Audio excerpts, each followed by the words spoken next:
తాకట్లో ఉన్న మీ బంగారాన్ని విడిపించి ఆ రోజు ఆన్లైన్ రేటుకి కొంటాం. Sharma gold company. కూకట్పల్లిలో 10 ఏళ్ల బాలిక సహస్ర హత్య కేసుకు సంబంధించి కనీసం ఒక్కటంటే ఒక్క ఆధారం కూడా లభించలేదు పోలీసులకి. సోమవారం ఉదయం ఈ ఘటన జరిగితే ఇప్పటి వరకు ఇది 5వ రోజు. కానీ ఒక్క ఆధారం కూడా లభించలేదు అంటే, ఒక్క క్లూ కూడా దొరకలేదు అంటే చంపినవాడు ఎంత తెలివిగా ఈ హత్య చేసి వెళ్ళాడన్నది అర్థమవుతోంది.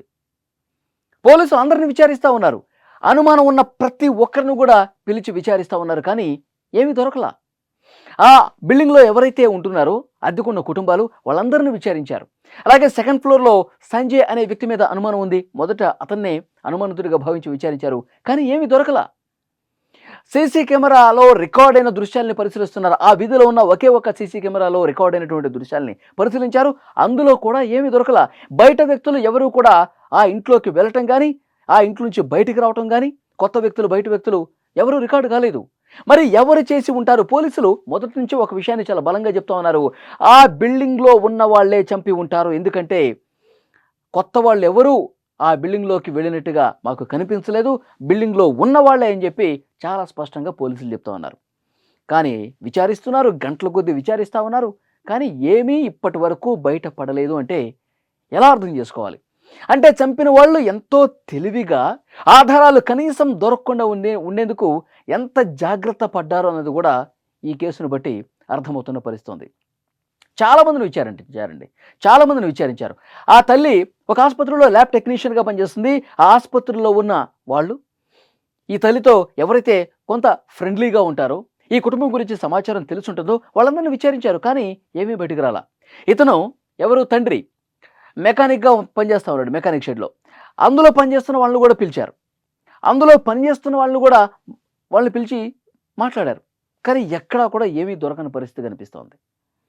అసలు ఎవరు చేశారన్నది కూడా తెలియాలంటే, ఆధారాలు సంపాదించాలంటే ఇంకా ఎవరిని విచారణకు పిలవాలన్నది కూడా పోలీసులకు అర్థం కావట్లా. తల్లిదండ్రుల్ని 7 గంటల పాటు విచారించారు. వాళ్ళు కూడా మాకు అసలు ఎవరి మీద అనుమానం లేదు, మాకు అసలు ఎవరు శత్రువులు కూడా లేరు, గత కొన్ని రోజులుగా మేము ఎవరితో గొడవ పడ్డట్టు కూడా లేదు, అయినా ఎవరు కక్ష కట్టుకొని పగబెంచుకొని మా అమ్మాయిని చంపేశారు, మాకే అర్థం కావట్లేదు సార్ అంటూ వాళ్ళిద్దరూ కూడా కన్నీళ్లు పెట్టుకుంటూ మాట్లాడుతున్న పరిస్థితి ఉంది. పోలీసులకు ఒక సవాల్గా నిలిచింది ఈ కేసు. ఈ మధ్యకాలంలో ఇదే విధంగా జరుగుతున్నాయండి. హత్యలనేవి కూడా కనీసం ఆధారాలు దొరకకుండా చేస్తూ ఉన్నారు. గండికోటలో వైష్ణవి హత్య కేసు మనకందరికీ గుర్తుండే ఉంది. అక్కడ ఆ పాపని, ఇంటర్మీడియట్ చదువుతున్నటువంటి పాపని గండికోటలో చంపేసి ఆ ముళ్ళ పొదల్లో పడేసి వెళ్ళిపోయారు.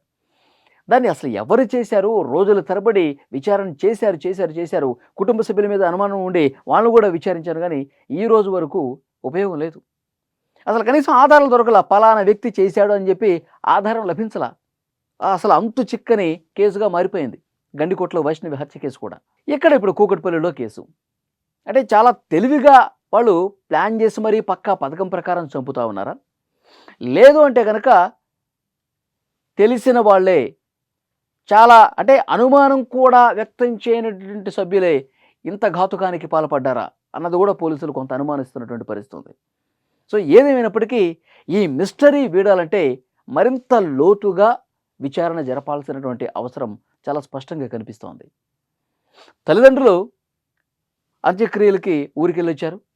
మళ్ళీ నేరుగా పోలీసుల దగ్గరికి వచ్చి కలిశారు. తల్లిదండ్రుల్ని ఇంకా బాగా అడిగారు అనమాట. మీరు గుర్తు తెచ్చుకోండి, మీకు ఇంకా ఎవరి మీద అనుమానం ఉందా? మీ అపార్ట్మెంట్లో కావచ్చు, బయట కావచ్చు, కొంత గొడవ పడ్డ సందర్భాలు ఏమైనా ఉన్నాయా? ఎందుకంటే చిన్న గొడవలు కూడా మనసులో పెట్టుకొని ఇలాంటివి చేసే దుర్మార్గులు కూడా ఉంటారు. కాబట్టి అటువైపు కూడా ఒక్కసారి మీరు ఆలోచించండి. ఏమన్నా ఘర్షణ పూరిత ఘటనలు ఏమన్నా ఈ మధ్యకాలంలో జరిగే ఒక్కసారి గుర్తు తెచ్చుకోండి అని పోలీసులు వాళ్ళతో మాట్లాడిన పరిస్థితి ఉంది. కానీ వాళ్ళు ఏం చెప్పలేకపోతున్నారు.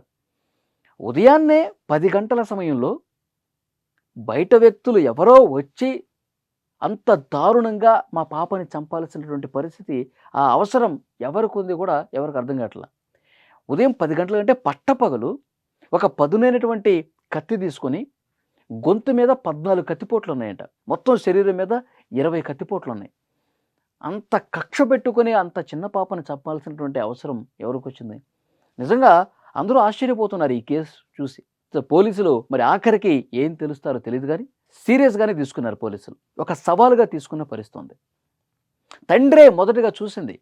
ఈ పాప ఇంట్లో శవంగా విగతజీవిగా పడి ఉన్న విషయం మొదటగా తెలిసింది, మొదటగా చూసింది తండ్రి. ఎందుకంటే అతను మెకానిక్ షెడ్లో ఉన్నారు. వాళ్ళ బాబుకి లంచ్ బాక్సు సహస్ర ఇవ్వాలి. సహస్ర ఇవ్వలేదు. ఎందుకు లంచ్ బాక్స్ తీసుకురాలేదంటే హుటాహుటిన ఇంటికి వచ్చాడు. ఇంటికి వచ్చి చూస్తే బయట గడి పెట్టుంది. ఓపెన్ చేసి చూస్తే ఆ విధంగా కనిపించిందంట. విగతజీవిగా రక్తపు మడుగులో కనిపించిందంట ఆ తండ్రికి. అతను ఇదే విషయం పోలీసులకు చెప్పాడు.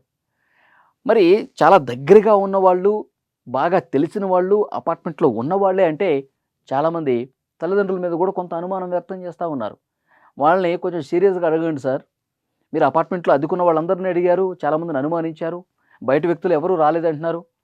మరి తల్లిదండ్రుల్ని ఇంకొంచెం గట్టిగా సీరియస్గా మీరు క్వశ్చన్ చేయాల్సిన అవసరం ఉంది అని చెప్పి చాలామంది మాట్లాడుతూ ఉన్నారు. ఏమో ఏదైనా కావచ్చు. సో డెఫినెట్గా పోలీసులు ఇంకొక 2 రోజుల్లో చాలా క్లియర్గా, చాలా సీరియస్గా ఇన్వెస్టిగేట్ చేసి హంతకుణ్ణి పట్టుకొని తీరతామని చెప్తా ఉన్నారు. సో చూద్దాం పోలీసులు ఏం తెలుస్తారన్నది.